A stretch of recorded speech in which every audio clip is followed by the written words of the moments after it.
and it's my pleasure and my honor to welcome you to the 5th anniversary of the dedication of the Victims of Communism Memorial.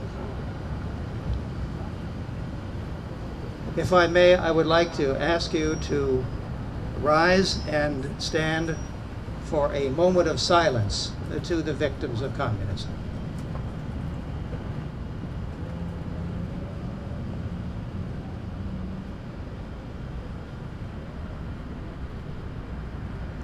Thank you.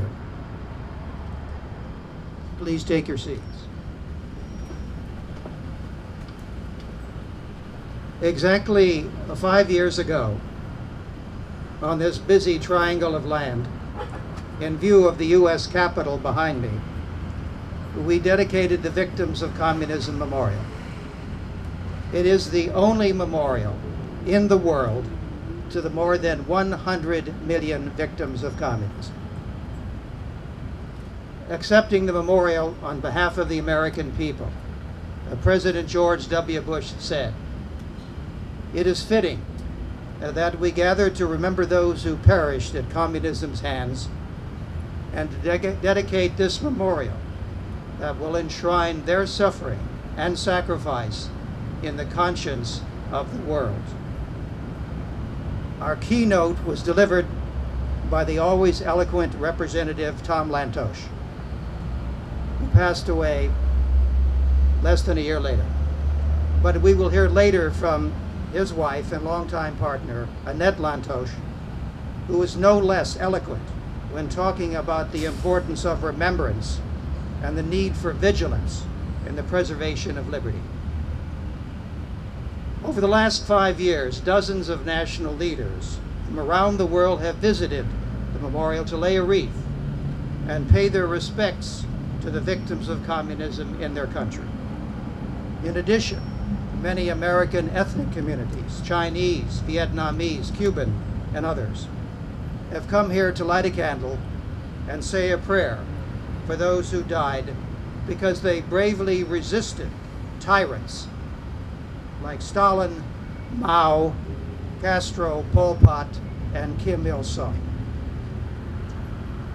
The memorial has in fact become what we hoped it would, a gathering place for those who love liberty and an international symbol of man's innate desire for freedom. And for those who say that bipartisanship is dead in this city, I call their attention to our featured speakers this morning, Annette Lantos and Donald Rumsfeld. You can't get more bipartisan than that. Our foundation believes and practices that politics should stop at the water's edge.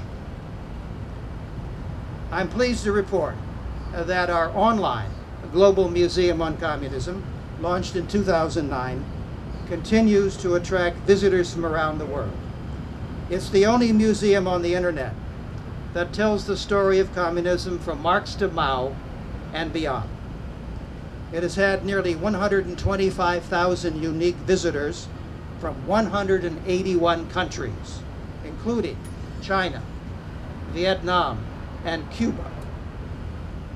We are now completing our latest educational project, a curriculum on communism for high school students.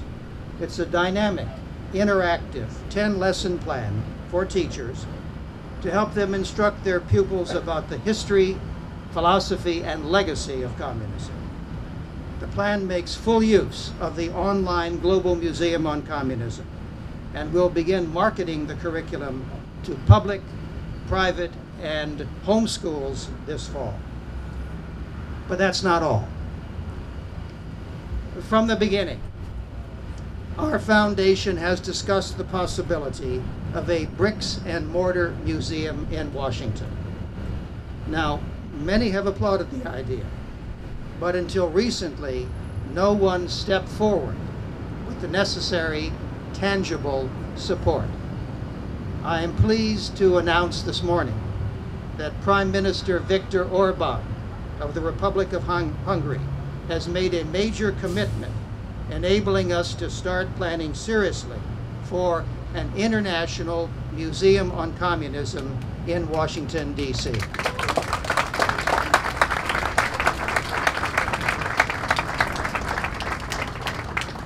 We are deeply, deeply grateful to Prime Minister Orbán and the government of Hungary for their generosity and their faith in us. And we are confident that our other friends and supporters here in America and around the world will now step forward and join the international campaign to build an international museum on communism on or near the mall here in Washington.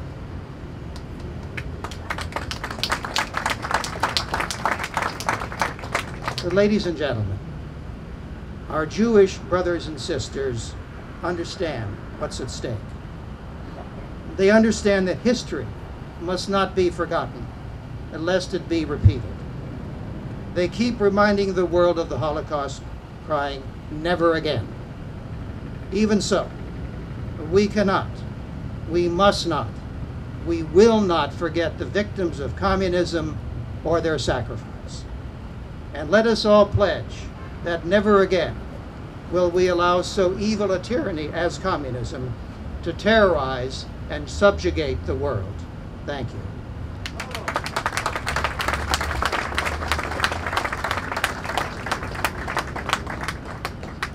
And now, ladies and gentlemen, to begin our program of speakers, I would like to recognize and call upon the former Congressman Joe DioGuardi for some remarks about an organization that he heads up, and it means a great deal to what we're trying to do here with the victims of communism.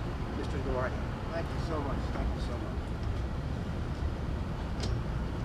Thank you, Dr. Edwards and Ed Priola and all of the people who had the foresight to not forget the victims of communism in so many countries. I feel very blessed to be here because I was in Congress in the 80s when I discovered that my father's roots, although he was born in Italy, came out of Albania. Albanians found my family speaking the Albanian language as well as the Italian language, and I became their voice at a very difficult time, as you know, and as you know, Don, with Kosovo and whatnot. Congressman Lantos and President George W. Bush did something wonderful here. In a way, I feel blessed that Dana Rohrabacher, my good friend, who's been here for all 4 years, couldn't be here and asked me, in effect, to take his place. Annette Lantos, are you here? Annette, God bless you. I have to remind you, and I was hoping to see you before, but I got a little lost, so I couldn't prep you on that. But in 1989, the Berlin Wall came down. In 1990, Congressman Lantos, who had worked with me for 4 years on the issue of Albanian human rights, especially with the occupation of Kosovo with Slobodan Milosevic, we managed to go across the border, the first ones in 45 years, officially, across the border after we confronted Slobodan Milosevic about his brutal occupation in Kosovo.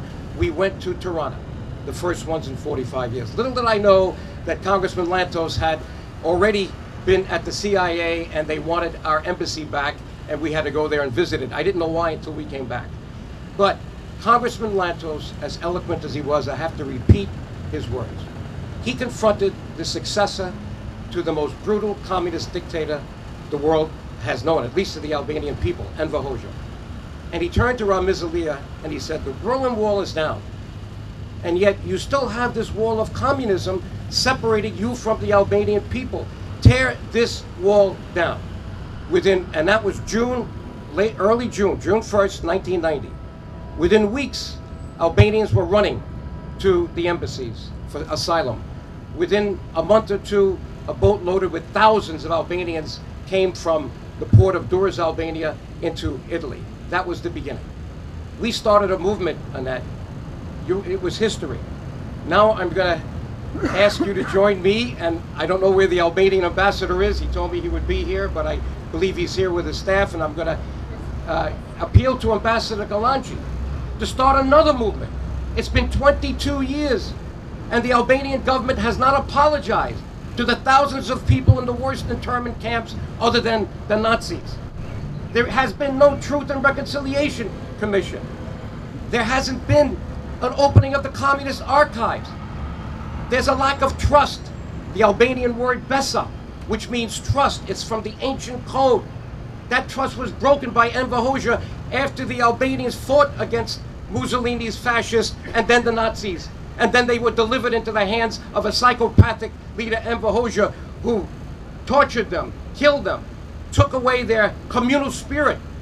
He had families not trusting families, siblings not trusting siblings. And this went on for years.